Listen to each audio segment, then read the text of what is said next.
Around the year 803, a delegation of Arabs arrived in the city of Aachen in modern Germany. They were from Baghdad and had come to meet with Charlemagne. Charlemagne was known as the King of the Franks in northern Europe, and also, for the past 3 years, as the Emperor of the Holy Roman Empire, although Rome itself had been in decline for some time. Charlemagne was the first individual to hold this title since the collapse of the Western Roman Empire more than 300 years earlier. The greater European power now resided to the east in Constantinople, in the form of the Byzantine Empire, which is sometimes referred to as the Eastern Roman Empire. As befitting a ruler of Charlemagne's stature, the Arabs brought gifts from their own master, Harun al Rashid in Baghdad, who is perhaps best known to us today for his numerous appearances in the book The Arabian Nights, or Tales from 1001 Nights.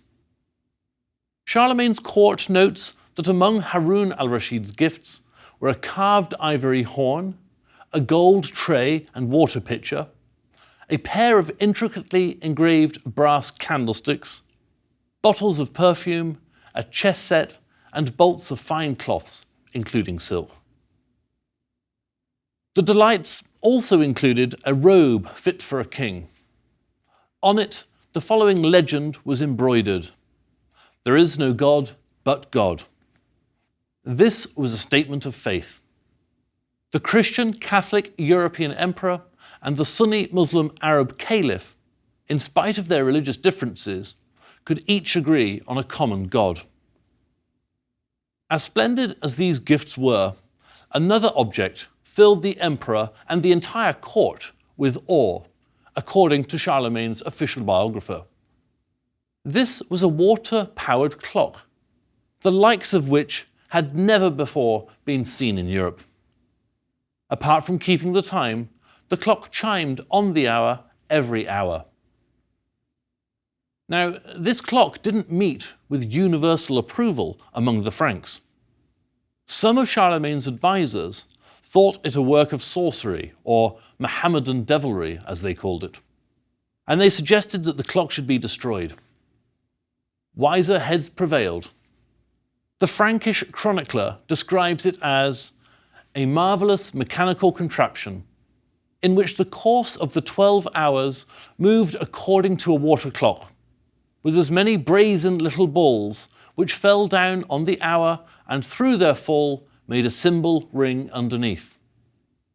On this clock there were also 12 horsemen, who at the end of each hour stepped out of 12 windows, closing the previously opened windows by their movements.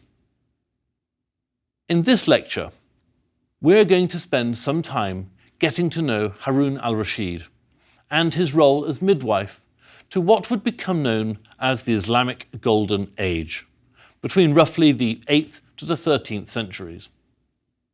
It was an era of shining intellectual, cultural, and technical innovation. At the same time, the age was no stranger to intrigues at court, nor within the vast empire, much less with rival empires in Europe. I'll break down the material into 3 sections. First, we'll consider Harun al Rashid and his predominantly ethnic Persian advisors. These were led by a family of civil servants and soldiers known as the Barmakids, originally from modern-day Afghanistan, who helped elevate al Rashid to power and later lost their positions of trust. Secondly, we'll become acquainted with the origins of the educational establishment known as the House of Wisdom, which was the engine room in Baghdad for the Golden Age. And third, we'll make a brief survey of the Arabian Nights, a collection of Middle Eastern and Indian fairy tales, romances, legends, fables, and parables, whose enduring popularity helps explain why Harun al Rashid's name enjoys such enduring fame. So let's get started by asking ourselves, who was Harun al Rashid? what was his background, and what was the state of the Abbasid Empire he inherited. Harun al Rashid was born in 766, or possibly 763, near Tehran in modern-day Iran. His mother was a strong-minded former slave named Khayzuran, originally from the Yemen. His father was the Caliph Muhammad al-Mahdi, who was the supreme religious and political leader of the time. Harun's first name is the Arabic equivalent of the biblical Hebrew name Aaron, meaning a high place or exalted. The surname of al-Rashid, which was bestowed on him later, is Arabic for the rightly guided, upright, or just. So we might think of him as Aaron the Just. Only a few years before Harun al Rashid's birth, his great-uncle had led a successful revolt against the former Arab Muslim dynasty known as the Umayyads, based in Damascus. His grandfather, Abu Ja'far Abdullah ibn Muhammad al-Mansur, succeeded the uncle in power and founded Baghdad as the seat of the new caliphate. This would be known as the Abbasid dynasty, and it would rule over the entire Islamic Golden Age, from 750 until the Mongol sack of Baghdad in 1258. During the Abbasid uprising, a family of Persian origin from the city of Balkh in the northern part of modern-day Afghanistan supported the revolt and had been richly rewarded during al-Mansur's rule from 754 to 775. This family was known as the Barmakids, and 3 generations of Barmakid family members played important roles in the development of the Abbasid Empire and in creating the conditions for the Golden Age to flourish. It was also very influential on the young Harun al Rashid.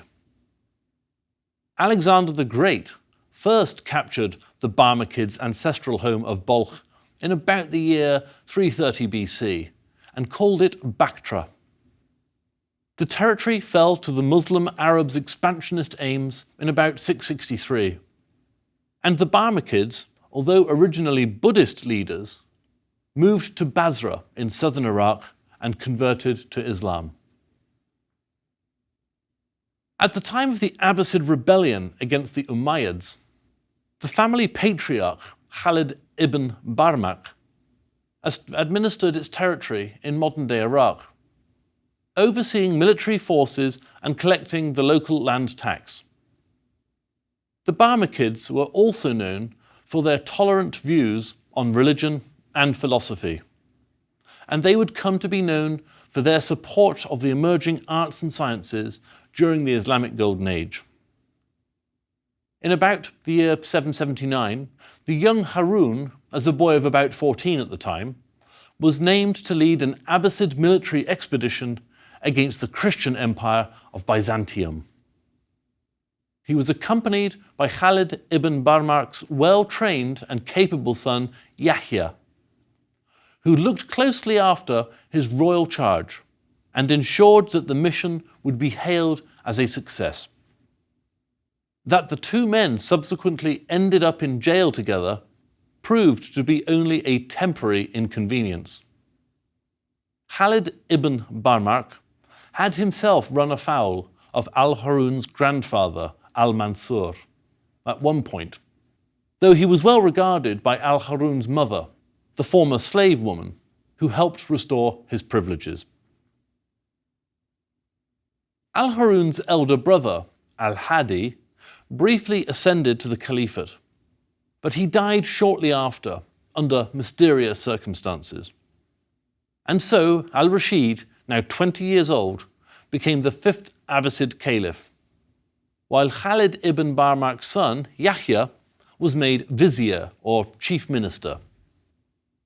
The year was 786, or, according to the Islamic calendar, 170. And Baghdad was the largest city in the world outside of China. From its carefully planned foundation just 2 decades earlier, Baghdad had grown into a sprawling metropolis with a population of between 800,000 people and possibly as many as 1 million. And the greater Abbasid Caliphate stretched from modern-day Morocco in the west to modern Turkey in the north and eastwards across Persia and Afghanistan into Pakistan, and up to the Aral Sea and portions of Central Asia. About 20% of the world's population lived within the Abbasid Caliphate at its peak, which covered 8% of the Earth's land surface. That notwithstanding, the Arabs themselves still lagged behind the artistic and cultural achievements of other civilizations, such as China, Byzantium, and Persia, reflecting their very recent emergence as a world power. One result is what we might characterize as awe in the face of older, grander civilizations, and sometimes, perhaps, even feelings of inferiority. Consequently, Harun al Rashid's fondness for and appreciation of Persian civilization can be seen as influencing his decision to surround himself as caliph with Persian advisors, most notably the Barmakids. In my introduction, I described the House of Wisdom in Baghdad as the engine room of the Islamic Golden Age, and so it was. Although the heights of this Golden Age lay a generation or more ahead, al-Rashid's caliphate was empowered by a large degree of territorial security at home and an overflowing treasury, as well as the new caliph's love of learning, particularly poetry, and the pleasure he took in listening to the tales of popular storytellers. And so, among al-Rashid's contributions to the Islamic Golden Age were the first steps he took toward establishing the largest depository of books in the world in Baghdad.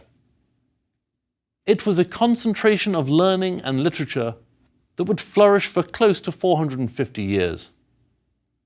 This nexus also evolved into an important new intellectual force known as the translation movement, which preserved ancient works and ignited new thinking. Scholars in the employ of Harun al Rashid made use of the collective wisdom of any and every civilization they came into contact with. They started by eagerly copying works from ancient Greece and Persia. From there, the net spread, taking in texts for translation in the Chinese and Indian languages, as well as a multitude of Middle Eastern languages, including Hebrew, Aramaic, Syriac, and Assyrian. The Caliph himself was said to be personally interested in poetry and philosophy. But he also employed scholars to conduct original research in a myriad other subjects, including astronomy, astrology, medicine, physics, mathematics, geology, and metallurgy. Indeed, Harun al Rashid paid for the construction of astronomical observatories. Even now, almost 1,300 years after Baghdad's rise, and 850 years since its fall, I can feel cash-strapped scholars and researchers the world over turning green with envy. Harun al Rashid's adventure in learning was also assisted enormously by something the earlier caliphate, the Umayyads, had gained for the Middle East: the technology required to make paper.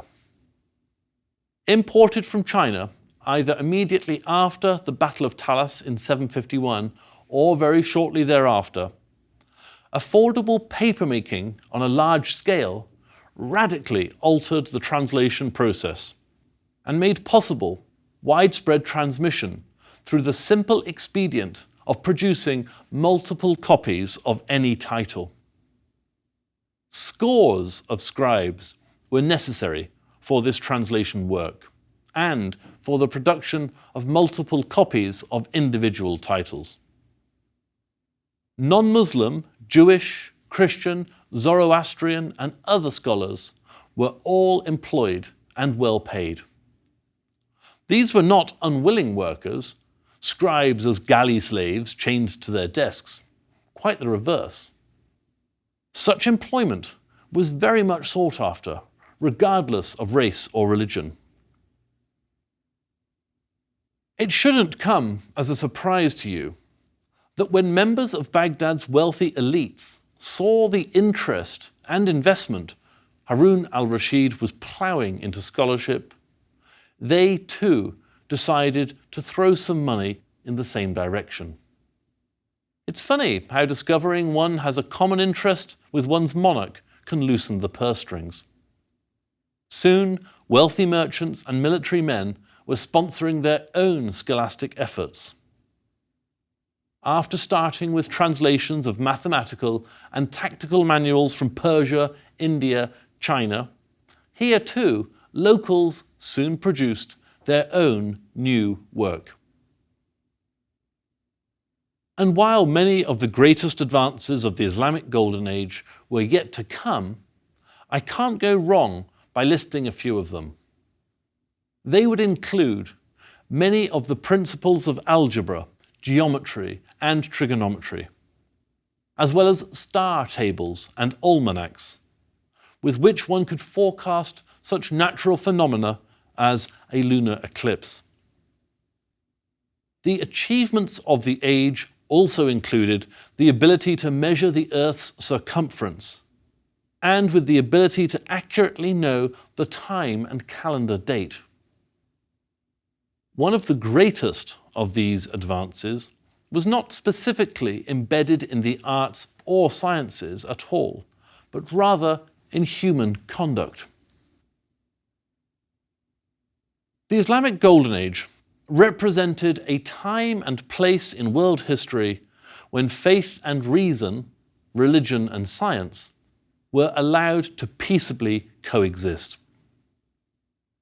In the sprawling collection of folk tales known as 1001 Nights, which have provided delightful storytelling opportunities for centuries and kept many a lamp burning, Harun al Rashid is depicted as a powerful caliph who walks among his people in disguise at night.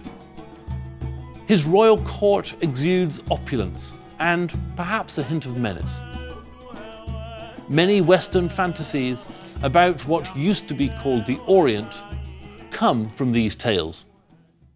And if there's intrigue in the air, then Harun al Rashid is at the center of it.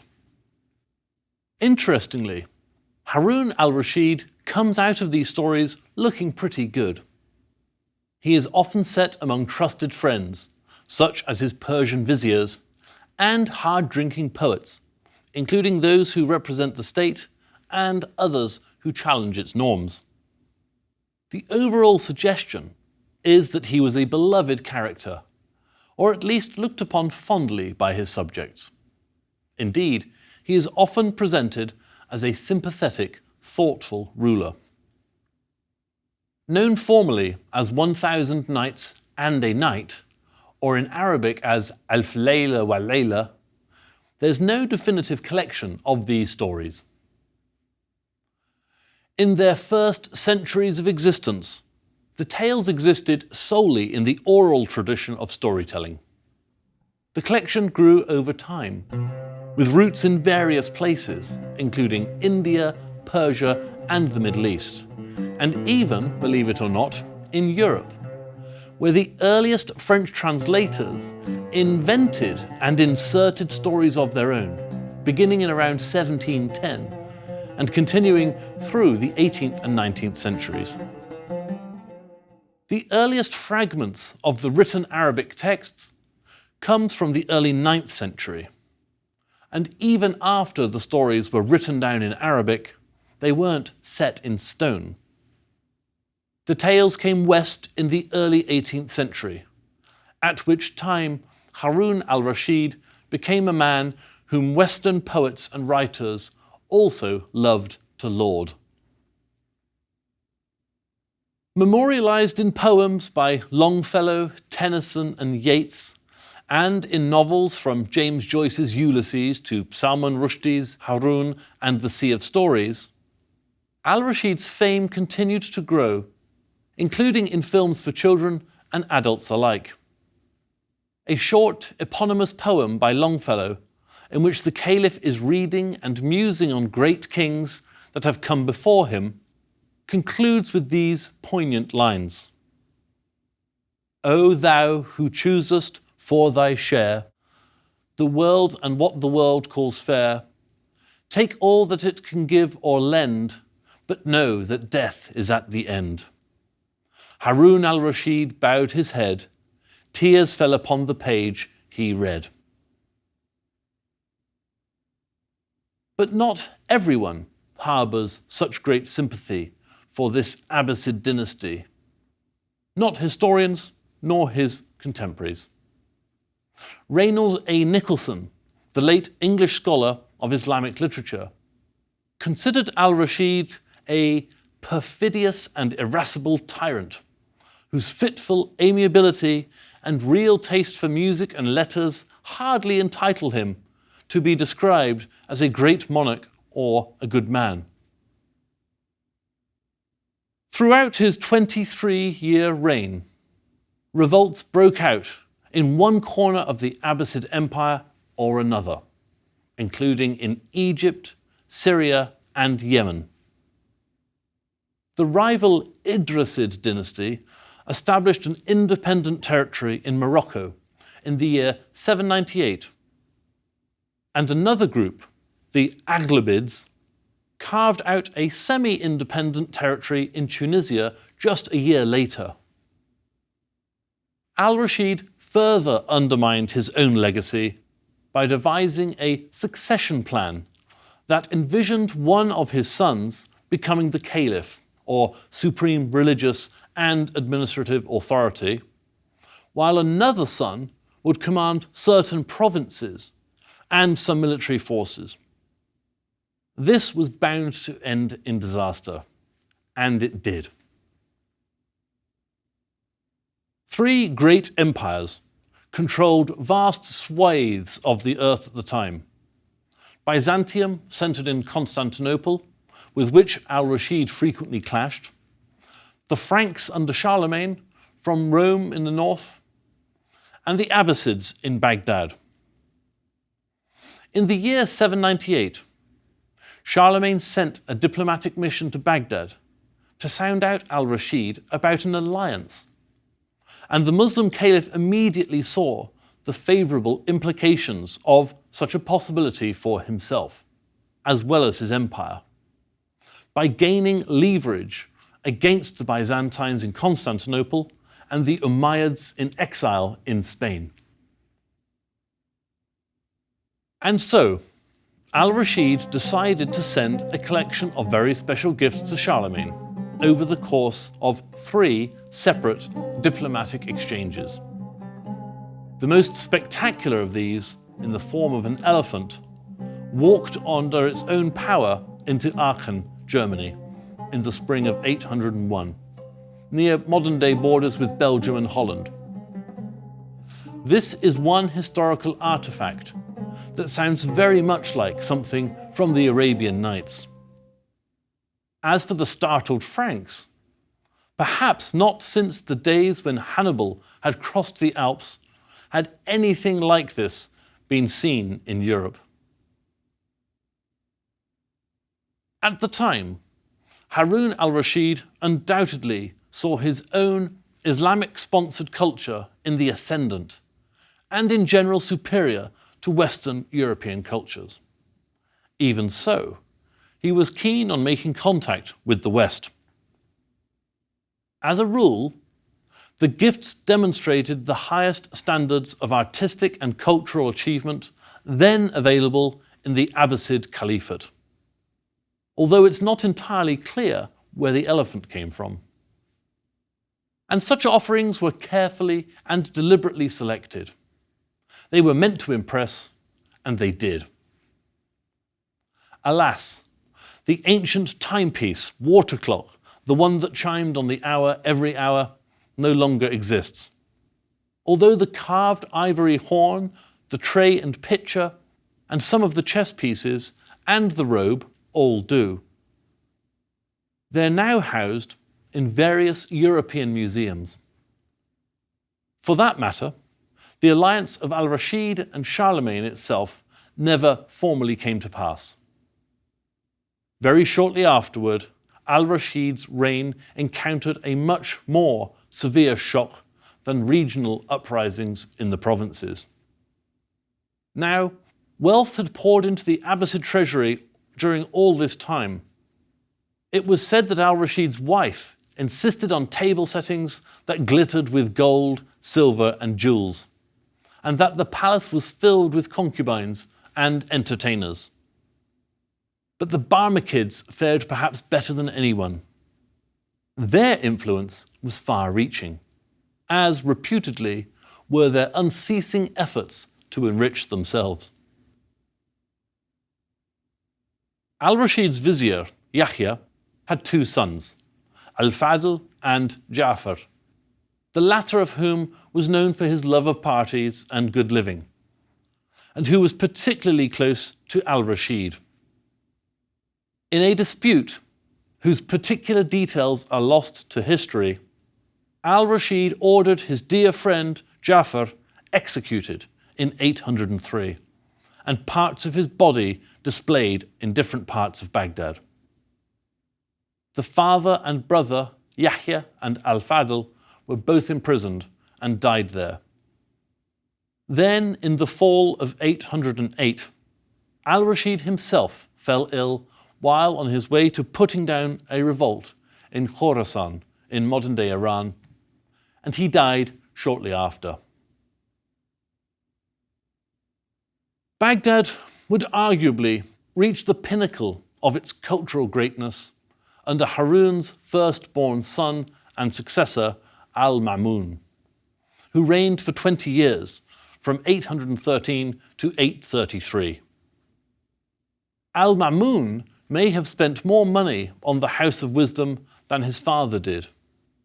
He might have attracted the Baghdad scholars in greater number, and scientific and artistic advances continued apace.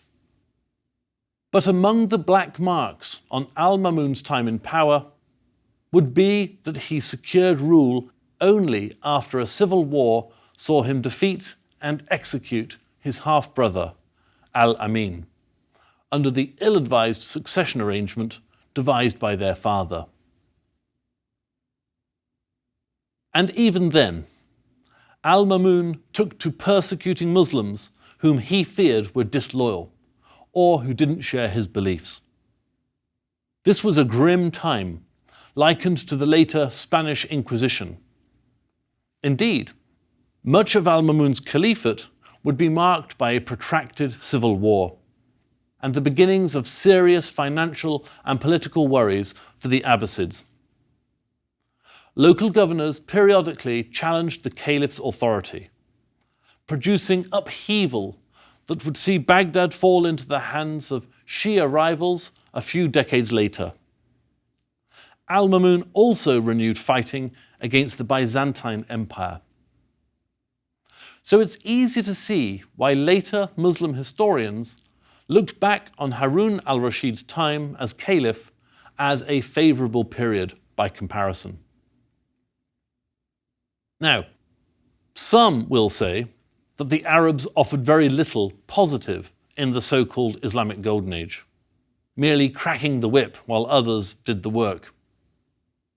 But the far more important, exciting, and positive foundation of Baghdad's House of Wisdom is the idea that Harun al Rashid wanted all of his multi-ethnic peoples to work together with scholars from other, often older, civilizations, and whose learning could be added to and enhanced by working with others, regardless of religious faith or ethnicity. Professor Hugh Kennedy at the University of London's School of Oriental and African Studies has said that Baghdad in the time of al Rashid was both prosperous and innocent. Of course, I'm not sure how innocent Baghdad was, or indeed that any city is, come to that. And it very much depends on how one defines such a thing. But today, more than 1,000 years later, Harun al Rashid, of all the names from early Islamic history, is probably the best known in the West. It doesn't matter if we're talking about caliphs or princes, generals or preachers, wise men, fools, or anyone in between. The fifth Abbasid Caliph and the founder of the House of Wisdom holds a unique place in the popular imagination. Perhaps even stronger in the West than it does in the Muslim Middle East. Of course, that is in part because most people in the Middle East know a little more of their own history than we typically do, and so are much more able to choose from a wider cast of historical characters. But oh, those Arabian Nights, they do hold a mixture of truth and fantasy.